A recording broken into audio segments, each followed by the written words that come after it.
Hi, my name is Tony Van Veen, CEO of Discmakers. Welcome to the third video in my series about YouTube. If you haven't seen the earlier videos, click the link in the description below this window and get to the first video, and you can start there.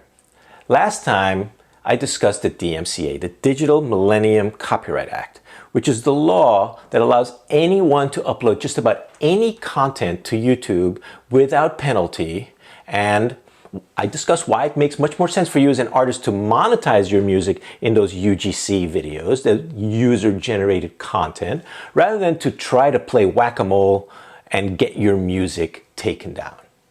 Today, I want to answer this question. What kind of music qualifies for monetization through YouTube's Content ID system? The short answer is original music. To monetize your music on YouTube, you must own the rights to both the song composition and the sound recording.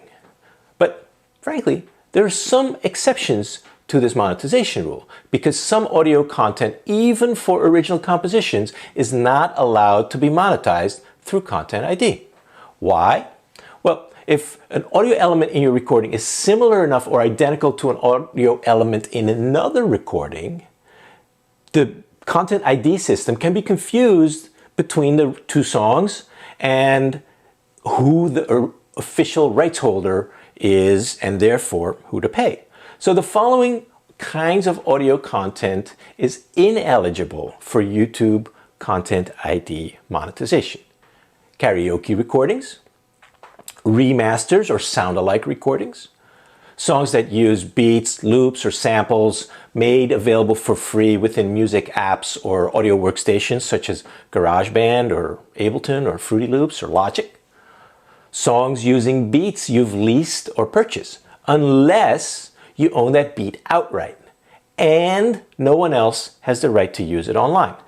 And songs with audio elements or samples that you don't have the exclusive right to use. And finally, songs that use audio elements in the public domain or with open licenses such as Creative Commons. Now this is important. Even songs with exclusively licensed beats can be disqualified from Content ID if the beatmaker previously licensed that beat to other artists. So I strongly advise you that you ask the producer or beatmaker specifically about YouTube monetization and that get all of that info in writing before purchasing any exclusive beats. So what about cover songs on YouTube?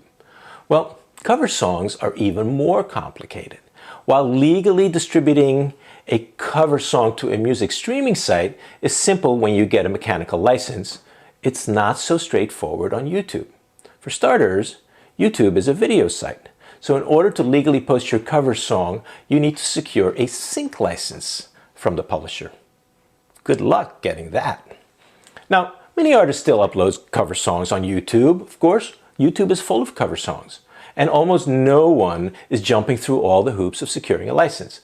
Luckily, YouTube's Content ID system is smart enough that it can usually identify the original underlying composition of a cover song, and that will result on a claim on your music on YouTube, if it's a cover song, on your recording by the publisher of the composition. And that usually prevents you from monetizing the song. But in most cases, the song will be able to stay up on YouTube.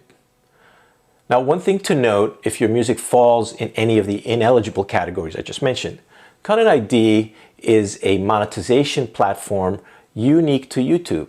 Just because some of your music might be ineligible for Content ID, it does not mean it is ineligible for distribution to the music streaming platforms such as Apple Music or Spotify or Amazon and so forth. You can simply get your mechanical license for a cover song and you can distribute your music.